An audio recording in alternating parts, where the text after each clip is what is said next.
A paz do Senhor Jesus, meus queridos irmãos. Estamos dando continuidade à temporada do programa Teologia Viva, onde estamos estudando sobre a doutrina do Espírito Santo. Hoje estudaremos sobre o fruto do Espírito Santo. Acompanhe.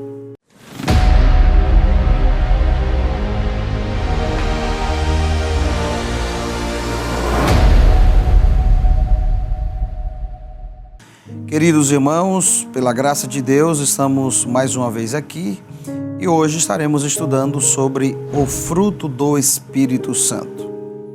Após a sua conversão, o cristão precisará evidenciar sua nova natureza, isto é, uma vida que mostre mudanças, e tais mudanças não advêm simplesmente de sua busca por um caráter perfeito. Antes, por sua entrega plena ao Senhor que governará a sua vida. No estudo de hoje veremos como isso acontece. Entenderemos a importância do fruto do Espírito e da batalha diária contra as obras da carne, além de mostrar que o fruto do Espírito é o caráter de Cristo que se opõe às obras da carne. Definições do termo fruto do Espírito. Primeiro, definição etimológica. O termo fruto no Novo Testamento é uma tradução do original carpos, que tanto pode significar o fruto quanto dar fruto, frutificar, ou ser frutífero. Mateus capítulo 12, versículo 33, Mateus capítulo 13, versículo 23, e Atos dos Apóstolos, capítulo 14, versículo 17.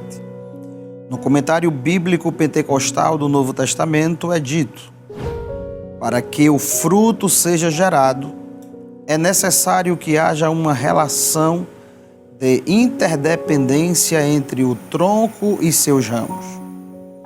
Dessa forma, o fruto do Espírito é o que resulta da vida de plena comunhão com Cristo. No Evangelho escrito por João, capítulo 15, versículo 5, diz: quem permanece em mim e eu nele, esse dá muito fruto. No Novo Testamento, o fruto é mostrado como o fator determinante e relativo de um caráter. Segundo lugar, definição teológica. O andar em espírito é uma condição esperada daquele que nasceu do Espírito, conforme João capítulo 3. Não é um processo simples, antes requer consciência, determinação e o exercício da piedade, conforme 1 Timóteo capítulo 4, versículo 8. É uma troca de vida para a qual é necessária total dedicação, o que inclui oração, vigilância, aprendizado da palavra de Deus, comunhão cristã, adoração, testemunho de vida e santificação. O cultivo de uma vida no Espírito requer resignação. Não é um processo fácil, porém é glorioso e é o que se espera de todo salvo. Em terceiro lugar, aplicação das definições. O fruto do Espírito é especificado nas Escrituras como sendo um só, e este pode ser comparado a uma laranja, que é um fruto com vários gomos. Na Epístola aos Gálatas, o apóstolo Paulo apresenta as evidentes marcas daqueles que experimentam o novo nascimento. Aqueles que se deixam dominar pelo Espírito Santo dão fruto. Um conjunto de virtudes, na verdade, 9 ao total, que autenticam a vida daquele que é regenerado.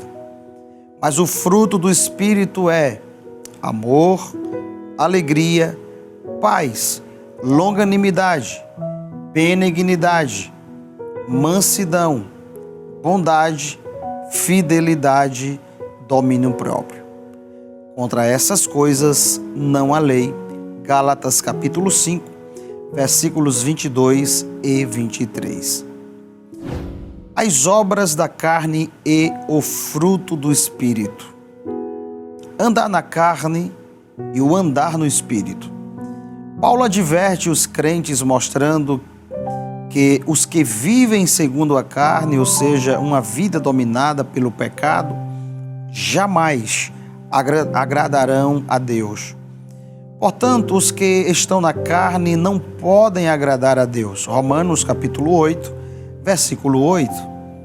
O viver na carne opera a morte espiritual e física, mas o viver no Espírito conduz o crente à felicidade, à vida eterna. Romanos capítulo 8, versículo 11. 1 Coríntios capítulo 6, versículo 14. Paulo foi enfático ao afirmar: andai em espírito. Gálatas capítulo 5, versículo 16. O Espírito Santo nos ajuda a viver em santidade, de maneira que o nome do Senhor seja exaltado. Andar na carne, ou seja, ser dominado pela velha natureza adâmica, leva a pessoa a portar-se de modo pecaminoso. Infelizmente, muitos crentes, como os de Corinto, estão se deixando dominar pelas obras da carne. É o que vemos em 1 Coríntios, capítulo 3, versículo 3. O conflito espiritual, de forma interna no crente, envolve a totalidade da sua pessoa. Este conflito resulta numa completa submissão às más inclinações da carne, o que significa voltar ao domínio do pecado, ou numa plena submissão à vontade do Espírito Santo, continuando o crente sob o senhorio de Cristo, conforme Romanos capítulo 8, versículo 4 ao 14. O campo de batalha está no próprio cristão e o conflito continuará por toda a vida terrena, visto que o crente, por fim, reinará com Cristo. É o que encontramos em Romanos capítulo 7, versículo 7 ao 25, segunda epístola de Paulo a Timóteo, capítulo 12, versículo 12, e Apocalipse, capítulo 12, versículo 11. As obras da carne, um contraste do viver no Espírito. As obras da carne é o contraste entre o modo de vida do crente cheio do Espírito e aquele controlado pela natureza humana pecaminosa. Carne, no grego, é sarx. É a natureza pecaminosa com seus desejos corruptos, a qual continua no cristão após a sua conversão, sendo seu inimigo mortal. Romanos capítulo 8, versículos 6 ao 8 e também o versículo 13. Gálatas capítulo 5, versículo 17 e o versículo 21.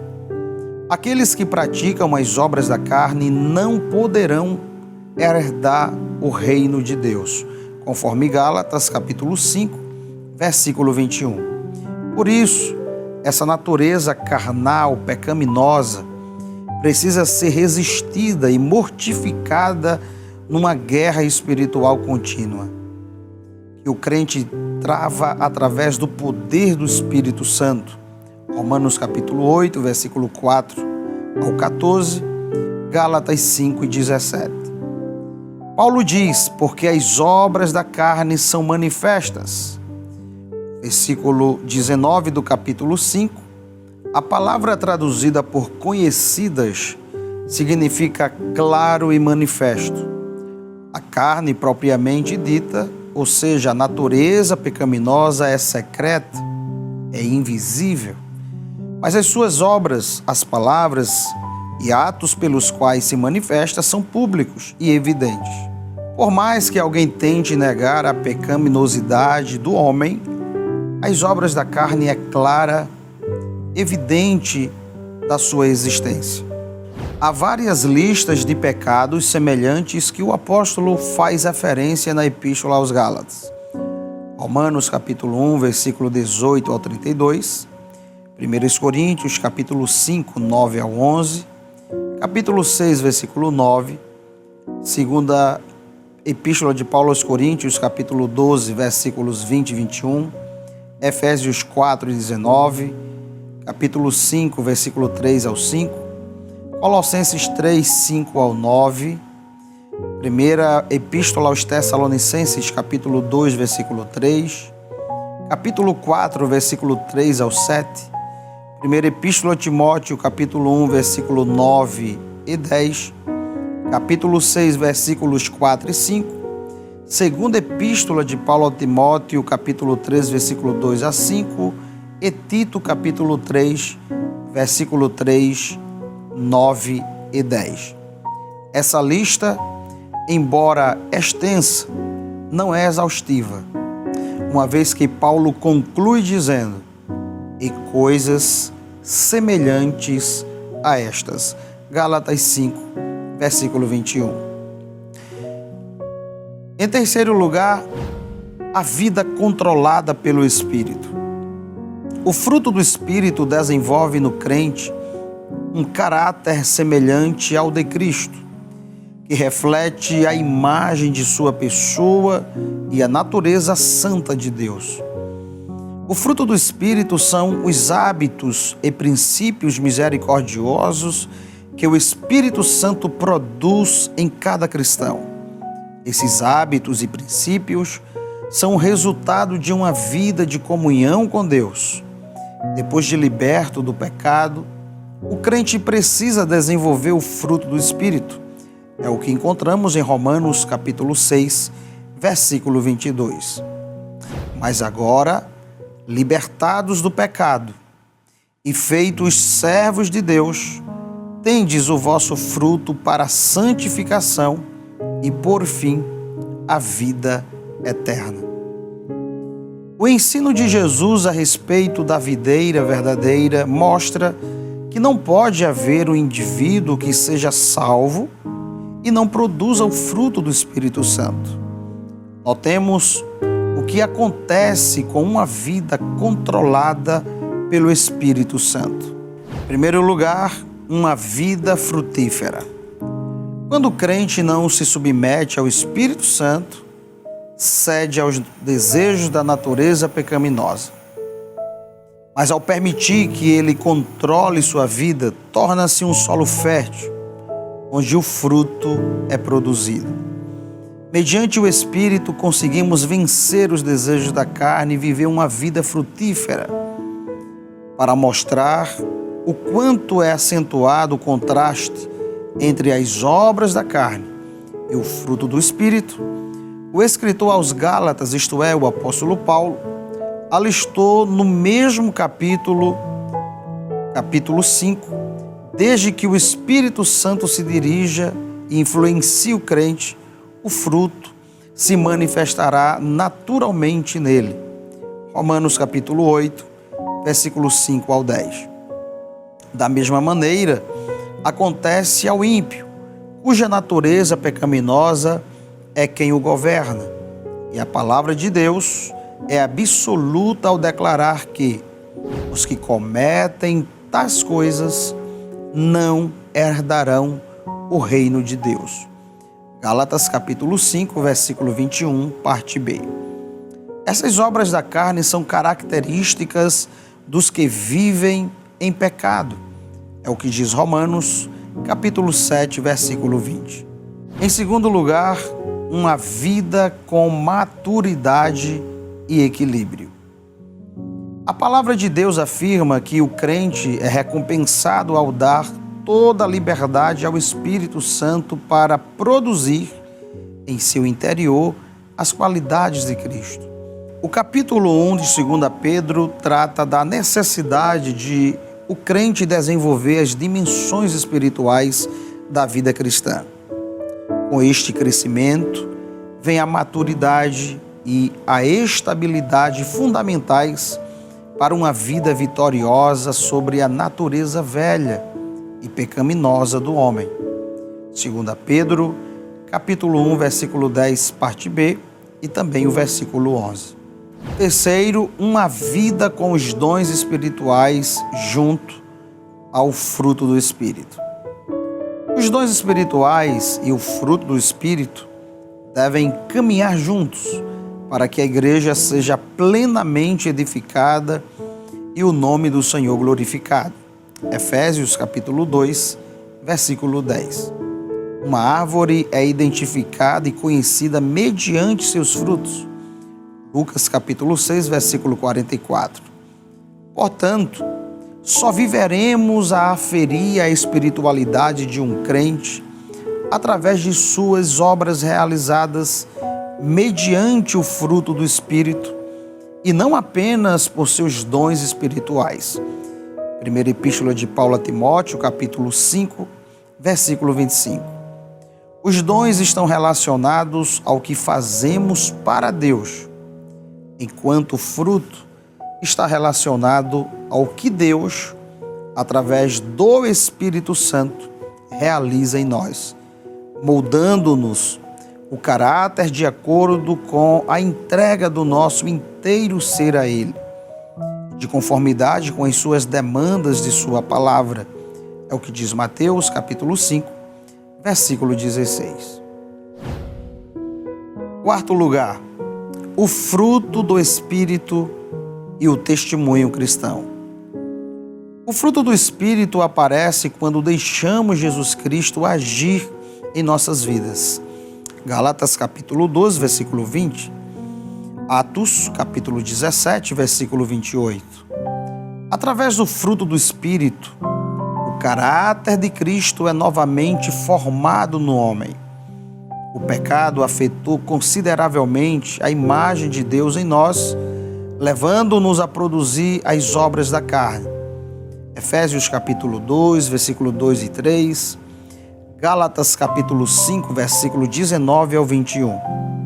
Entretanto, através do novo nascimento, Cristo é novamente formado em nós e assim somos transformados constantemente de glória em glória, crescendo na graça e no conhecimento de Jesus Cristo, conforme 2 Coríntios capítulo 3, versículos 17 e 18. O fruto é o resultado da presença do Espírito Santo na vida do cristão. A Bíblia deixa bem claro que todos recebem o Espírito Santo quando acreditam em Jesus Cristo. Romanos capítulo 8, versículo 9, 1 Coríntios capítulo 12, versículo 13, Efésios capítulo 1, versículos 13 e 14. Um dos propósitos principais do Espírito Santo, ao entrar na vida de um cristão, é transformar aquela vida. É a tarefa do Espírito Santo conformar-nos à imagem de Cristo, fazendo-nos mais e mais como Ele. A pessoa é identificada pelo seu fruto. Em Mateus capítulo 7, versículo 15 ao 23, deparamos-nos com declarações notáveis proferidas pelo Mestre acerca da importância do caráter. Assim como nós, os falsos profetas são reconhecidos pelo tipo de fruto que produzem. Mateus capítulo 7, versículo 16 ao 19. Jesus acrescentou que algumas pessoas fariam muitas maravilhas, expulsariam demônios em seu nome, porém, ele jamais a conheceria. Mateus capítulo 7, versículos 22 e 23. Como é possível? A resposta é encontrada em 2 Tessalonicenses capítulo 2, versículo 9. Esse trecho bíblico comprova ser possível Satanás imitar milagres e dons do Espírito. Contudo, o fruto do Espírito é a marca daqueles que possuem comunhão com o Senhor. Mateus capítulo 7, versículo 17 e também versículo 18. Primeira Epístola de João, capítulo 4 e versículo 8. E jamais poderá ser imitado. Se entregarmos todo o controle de nossa vida ao Espírito Santo, Ele infalivelmente vai produzir o seu fruto em nós através de uma ação contínua e abundante. Como cristão, tudo o que concerne ao caráter santificado, ou seja, a nossa semelhança com Cristo, é a obra do Santo Espírito, até que Cristo seja formado em vós, é o que diz Paulo em Gálatas capítulo 4, versículo 19. Que Deus te abençoe em nome de Jesus. Pai, nós te pedimos que em nós seja, Senhor, gerado o fruto do teu Espírito com as suas características e assim possamos demonstrar, através do caráter cristão, uma vida autêntica em ti. É o que nós te pedimos e te agradecemos no nome de Jesus. Amém. Que a graça do Senhor Jesus Cristo, o amor de Deus, nosso eterno Pai, a comunhão e as consolações do Santo Espírito estejam com cada um de nós, agora e para todos sempre. Amém.